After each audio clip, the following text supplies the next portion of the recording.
What do you get when 3 home health PTs in one business suit sit down to solve real-world clinician problems?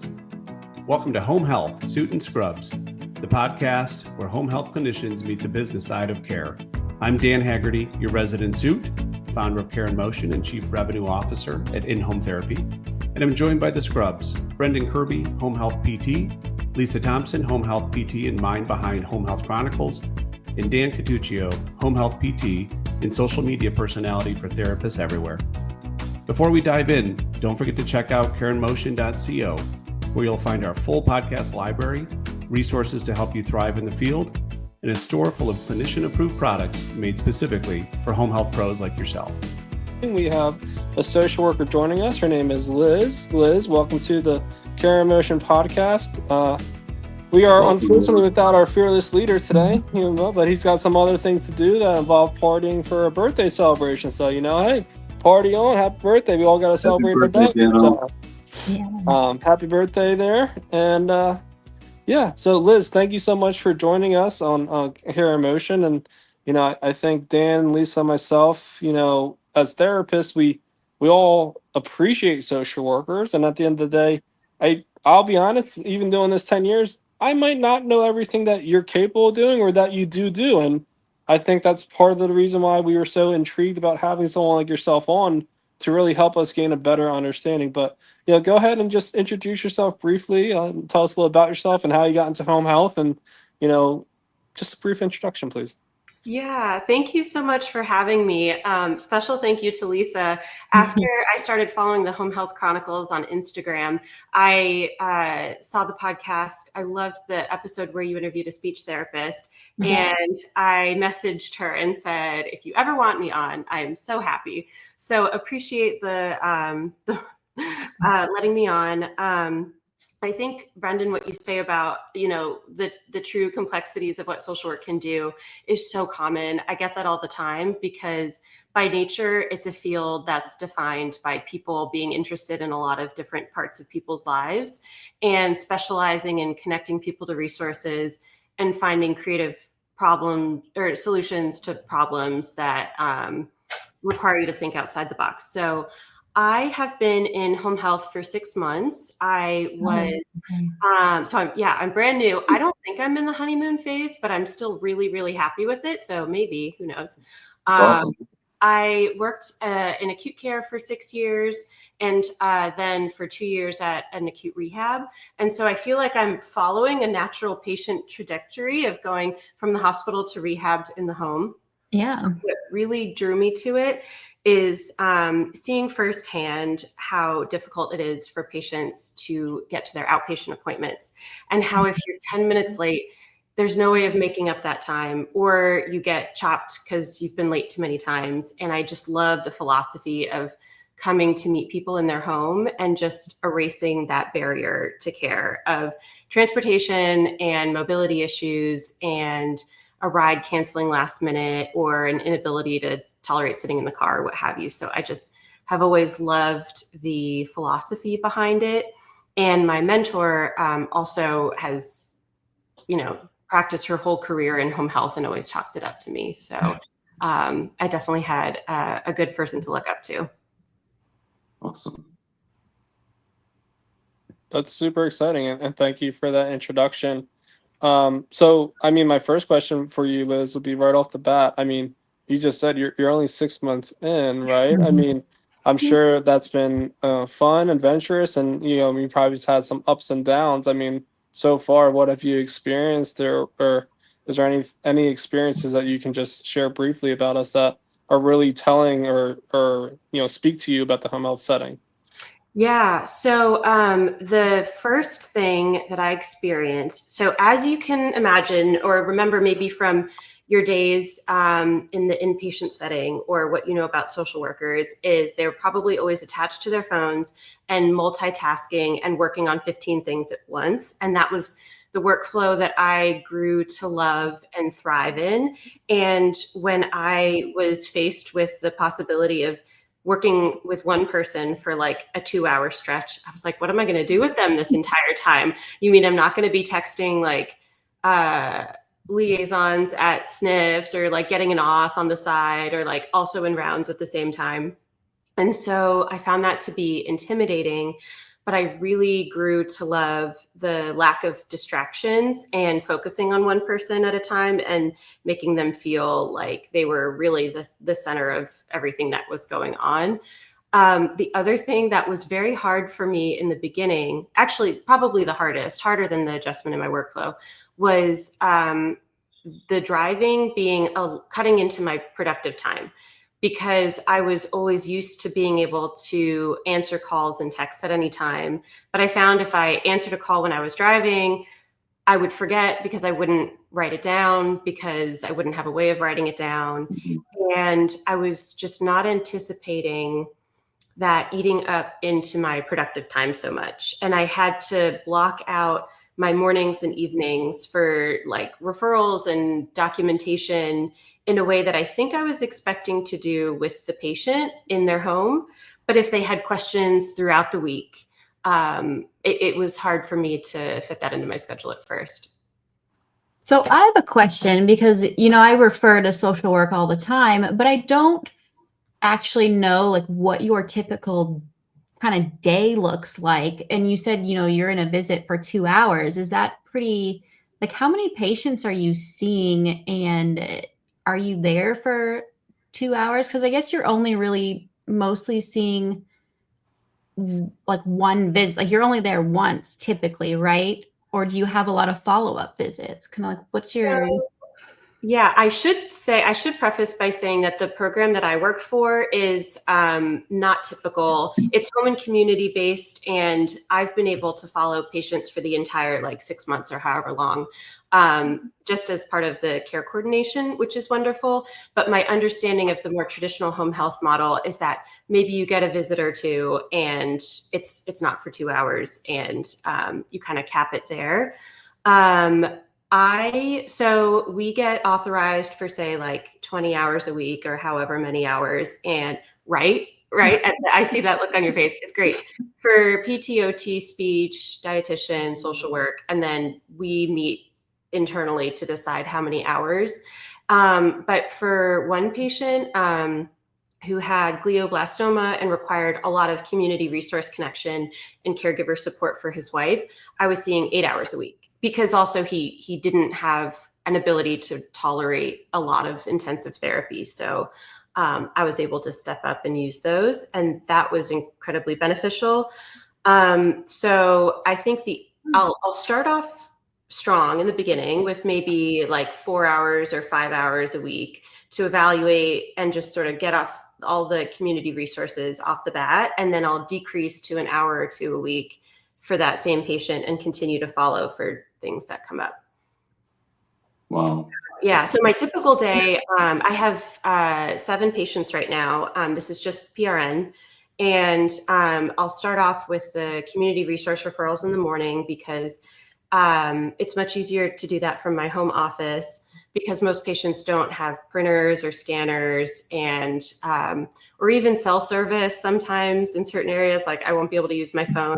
So I'll just sort of have to like take note of what they need and make those referrals at home. And I'm not a morning person, so I love just like, knocking that out. And then at the end in the afternoon, I'll go see people face to face, and then in the evening, finish my documentation. So how are you billing? Like, are you paid per visit? Are you documenting? Are you hourly? Are you capturing that time that you're spending in the morning into like a system, or?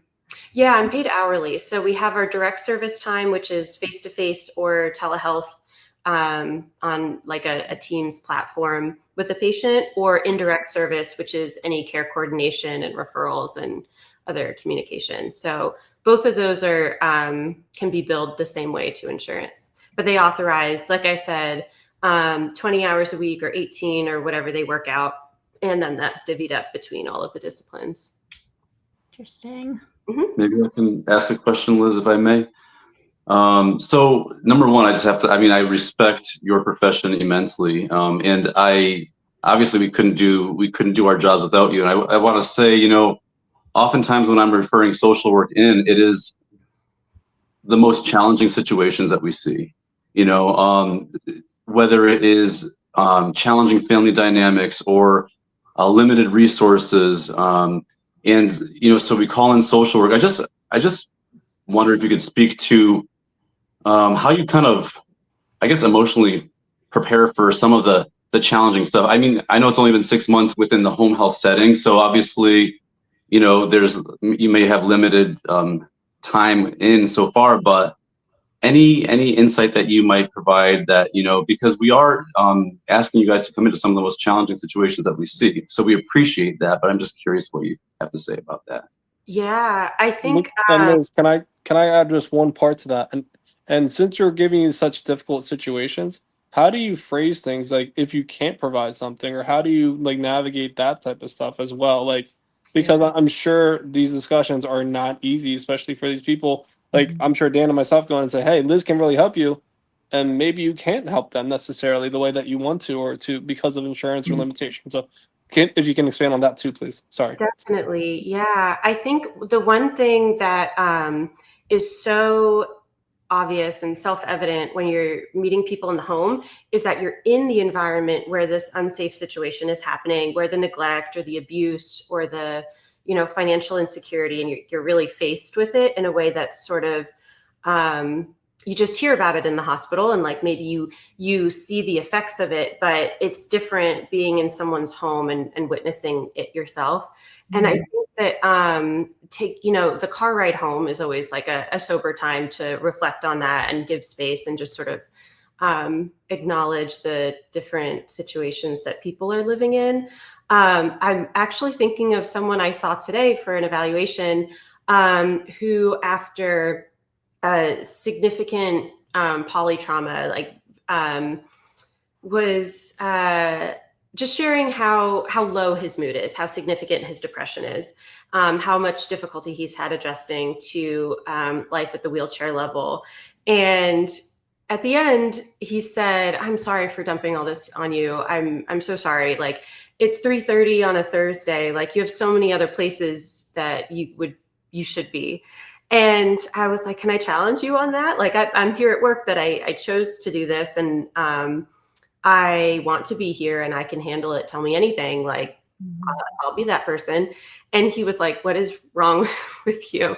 Like, he just, was not someone who worked in healthcare or a helping profession. And it was, I think, hard for him to understand why people would want to come in his home and help him when he has such like a low time right now. And it was just kind of funny to have someone be just like not in awe of what you're doing, but just like not understanding the benefits. But it is so beneficial, because I'm holding the hope that he's going to participate in therapy, see gains that make sense to him, and that he will find a way to get enjoyment again after disability.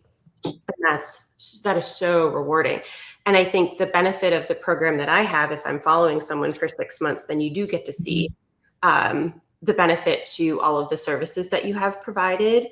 And there really is a lot in my area that I can provide people for financial insecurity, for, mental health therapy for themselves, or for the caregiver that's experiencing caregiver burnout and is taking it out on the client, for example. Like, there's really a lot that I can do. I think that when we're faced with things that we cannot solve, like the family dynamics, like no one's trying to be a family therapist. No one's trying to like fix this long-standing dynamic that has existed for 20 years. It's really important to create not just like measurable goals for insurance companies to track, but measurable goals for yourself, and what is going to be something you can look back and say, this is something that I did to make this person's life better and healthier and happier. Awesome. Yeah. And I think, I mean, to your point of, the fact that your patient was kind of like astounded and amazed. I mean, the first thing that came to mind was, sometimes these are folks that, they haven't had a lending ear, a helpful ear listening to them, allowing them to open up and tell their story. Sometimes they've been shut down over and over. So, I mean, what a beautiful thing that you're lending this ear, that you're saying, listen, I'll be that person to provide you the resources that I have available to help. So that's awesome. Yeah, and people are really afraid of saying things that they think will get them in trouble or will hurt their family members to hear if they're really open about how much they're struggling or how unhappy they are with their life after disability. But it's very reassuring and part of the rapport building process to make sure people know that they can say anything to me and it's not going to hurt my feelings, or I'm not going to think that they're crazy, or they're having anything other than a normal reaction to their world becoming very small and their identity being separated from the life that they want to live. And I just find it so compelling. And my specific position, like most of the diagnoses that we work with are neuro-based. And so it's a lot of stroke and brain injury and spinal cord injury. And I'm really happy to be working with people who have had those events. I think it's really interesting. And I love working with the caregivers too, because we get to treat the whole family, and providing emotional support to them and treating their burnout and connecting them with resources is just as rewarding. So I've got kind of a question. If you can describe kind of what you can help people with in the home, right? Like, what can you do? You talk about like mental health, counseling, Meals on Wheels, community resources, transportation, kind of what for, clinicians out here to refer to social work, like what should we be referring for? What can you do for somebody in the home, kind of your scope? Yeah, sure. So for financial instability, we can help with like a Medicaid application or income applications for Social Security disability or supplemental income, or working with their employer to do short-term or long-term disability. My favorite thing to do is connecting people with grants, because there are a couple grants that I'm aware of for neurological conditions that are so generous for home modifications or DME that's not covered by insurance. Like most recently, I got a grant approved for somebody to have like their COBRA payments, which were like $1,100 a month. So we got 6 months of COBRA payments covered by this grant, which was so significant. So I love doing that. And that's also kind of a sneaky way into getting people to talk about their feelings, because a lot of the grants require you to write a cover letter and really spell out your story and what your condition means to you and your family and how it's affected your life. You mentioned the community resources like transportation options. I'm in Pennsylvania, so we have the waiver program for family members to be paid caregivers. That's really meaningful. Or to have an agency person come in, and that takes a while and sometimes requires a lot of handholding, because it's a lot of paperwork and financial information that you have to provide. Power of attorney paperwork, advanced directives and medical proxies, talking through, if it's appropriate, which for a lot of my patients, this isn't something they're interested in, but the 5 wishes documentation that, spells out like kind of either end of life wishes or certain medical interventions you would or would not be interested in. I love doing that with people. But I think like the thing that I have the luxury of doing that maybe the more traditional model, if you're just doing 1 or 2 visits, like really following someone for mental health therapy for 6 months is so beneficial. If I was only seeing someone once or twice, I would try and set them up with an outside clinician, support groups, that kind of thing. Oh, very nice. Yeah. But my favorite thing to do with people is make sure they have access to a patient portal so they can view all of their records online. And I find it to be so meaningful, because not only is it just easier to contact your doctor by messaging them through the portal, renewing your prescriptions online, you also can see all the notes that they wrote about you. And I find it to be so effective when someone is sort of ambivalent about making lifestyle changes, or maybe they're engaging in advocacy, what they feel is effective advocacy, but is not being interpreted by a healthcare provider as effective. They can see in the chart like how they're being described. And it's so worthwhile to kind of understand from the provider's perspective what the situation looks like. And people have found that to be really meaningful. Is there anything that you wished? I mean, we're all PTs here, but I mean, obviously we have a team of nurses, OTs, speech therapists. Is there anything that you wish was communicated or done by us to help your job out or make it easier for you, or vice versa? Are there things that you like to share with us to make our job easier?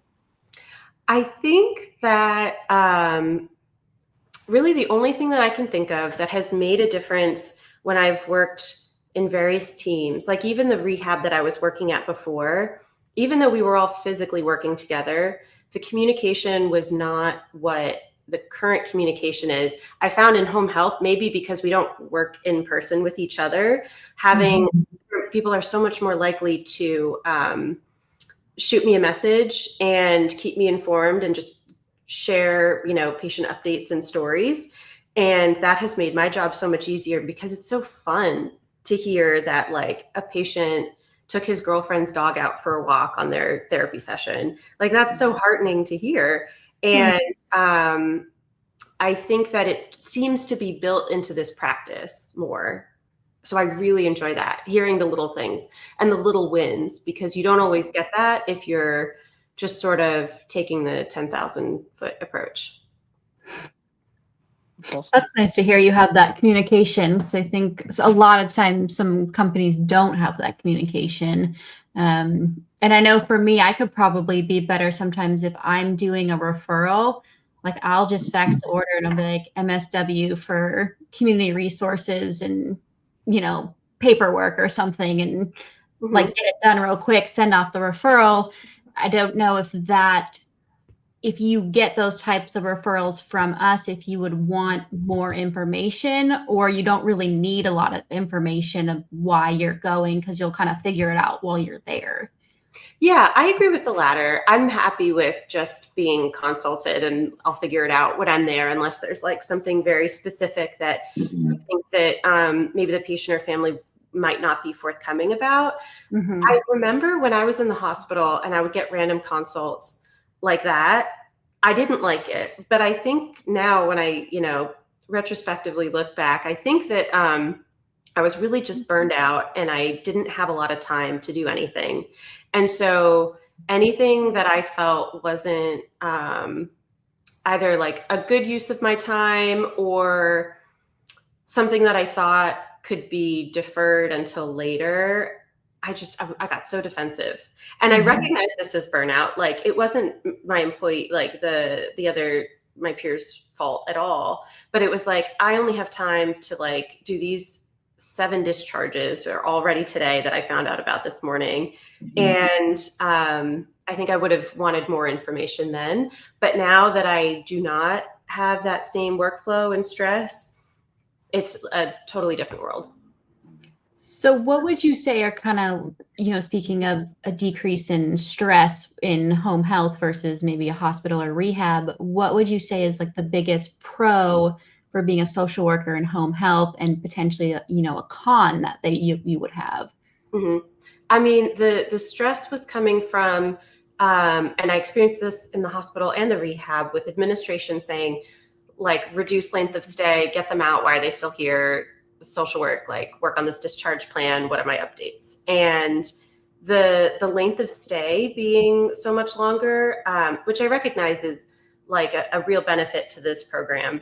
That's just totally not even a factor, which is great.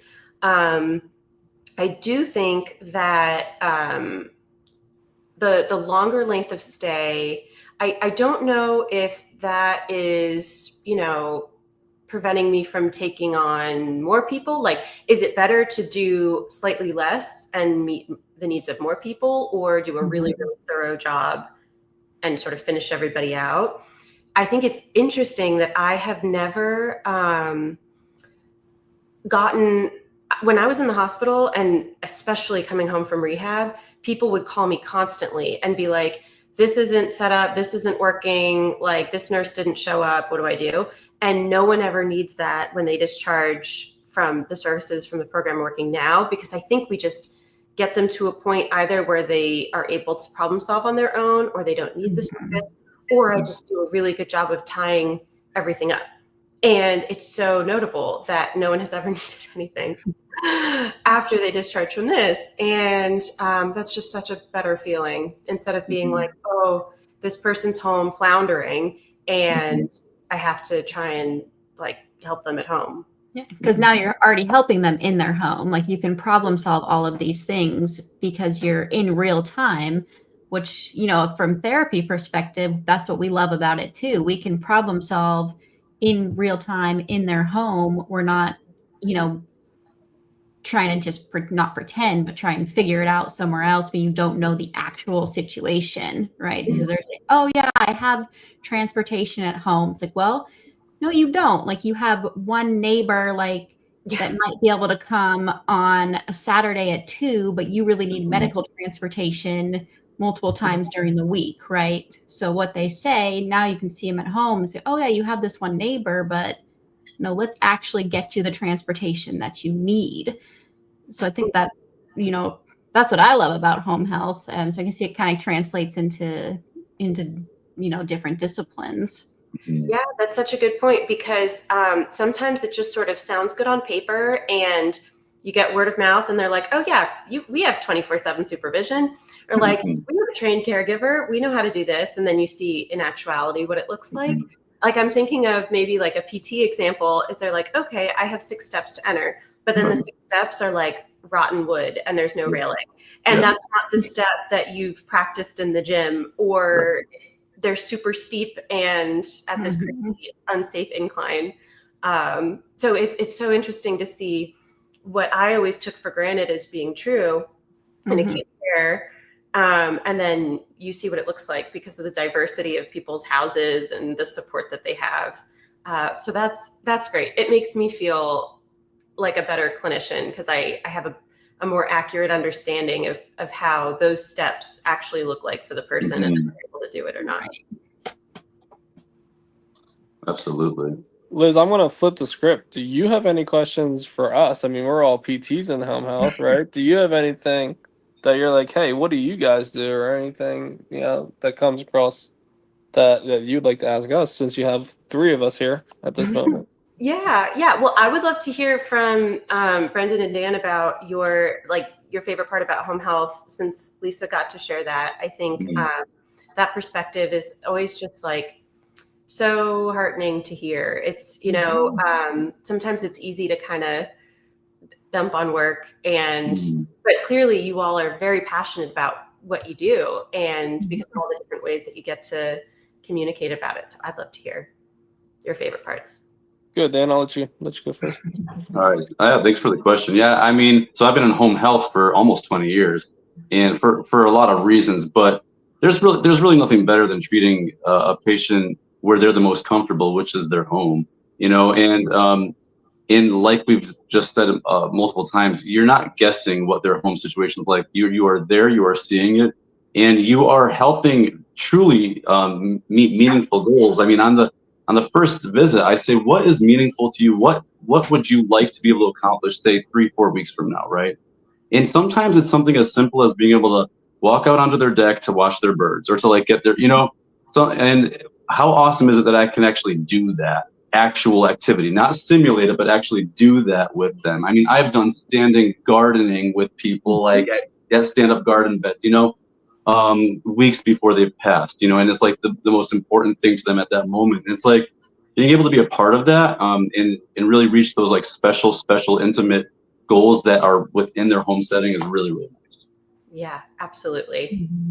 I mean, I kind of go right off that and say, at the end of the day, to be able to be invited into someone's house, something that is always viewed as like someone's safe place. It's for some people, right? It's their everything, and they don't want to leave their home. And to be invited there, and for them to, participate and to, try to accomplish whatever their goal is. I mean, that's the most impactful for me, right? To be able to see the results and see, hey, that's their favorite chair that they're able to get up and down from now that they couldn't before. That's the the creaky steps that we were talking about that have a slight lean that we're able to accomplish, or we're able to correct and help them navigate that a little bit. So for me, it's just like those small wins that we've talked about throughout this therapy session, and trying to build upon them to the point where it's I know we can't accomplish everything, but we're going to do everything that's meaningful to them, and having that direct impact and seeing that in the home, and it's very rewarding. And I mean,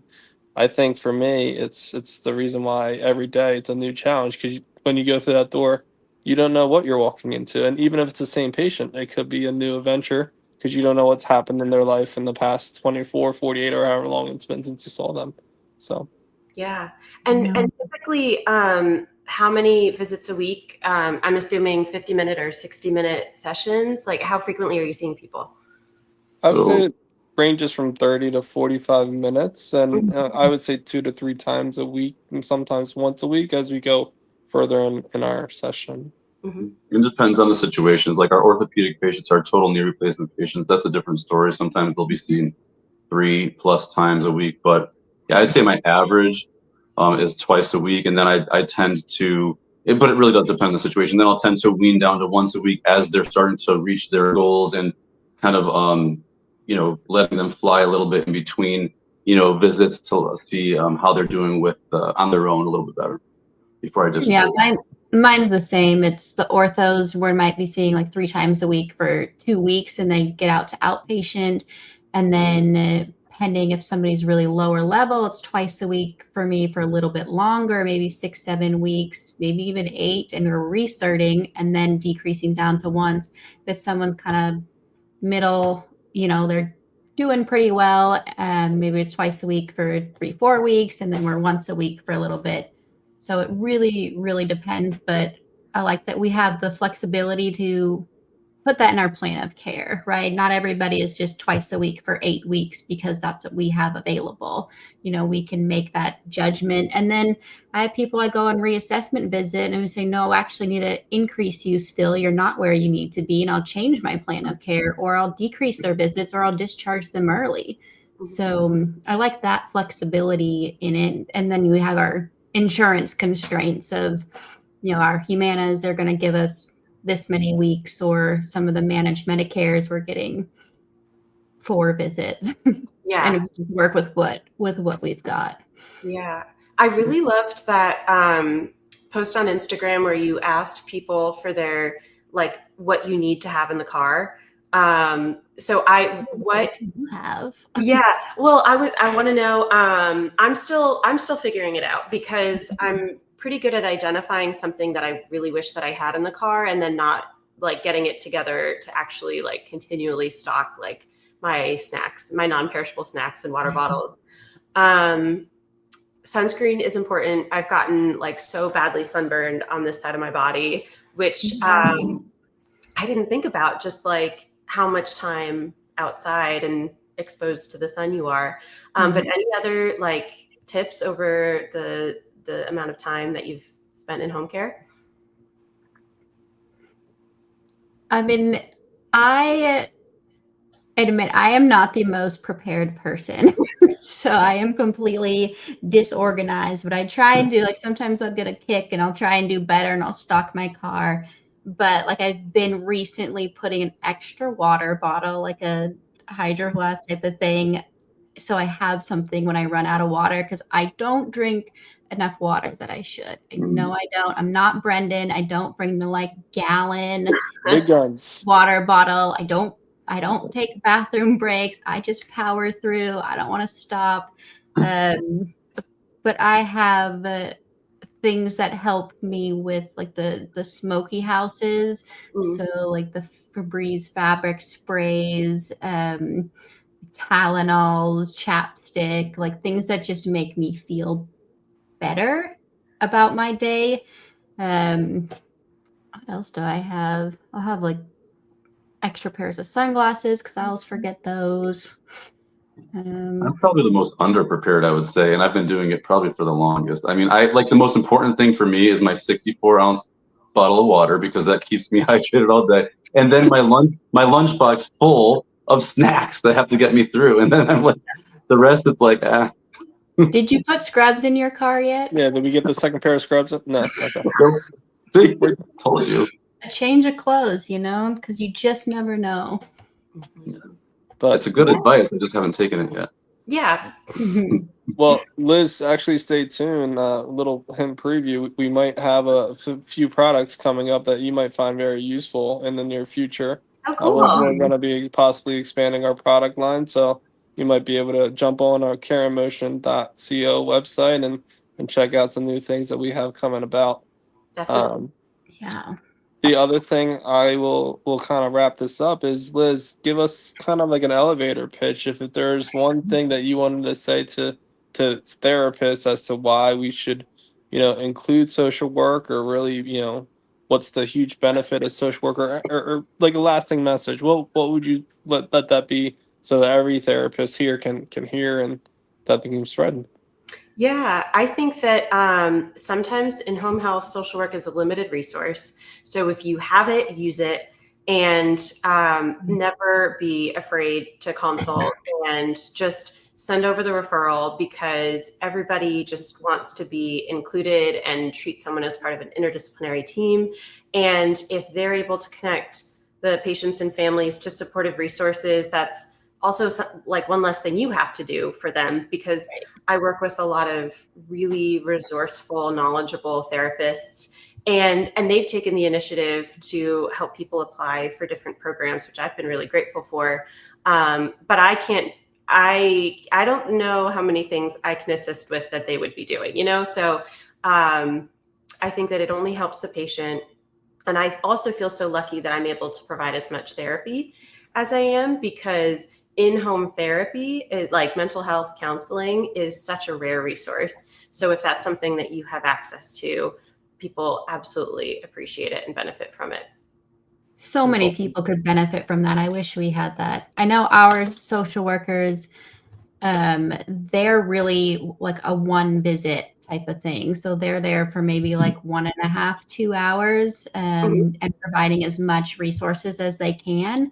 And then it's, will follow up if needed. Right. Yes. So it's like a one and done type of situation with we can come back if we need to. And sometimes we're like, yeah, they really have a lot more questions, but so it's really nice that, you get to spend a lot more time with your patients, and that mental health aspect, especially with people who are in their homes or they've had an event where now they're homebound, really can affect your mental health. Right. So I think that's really a great resource. So if anybody out there has that, or their social worker has that, refer. Yeah, absolutely.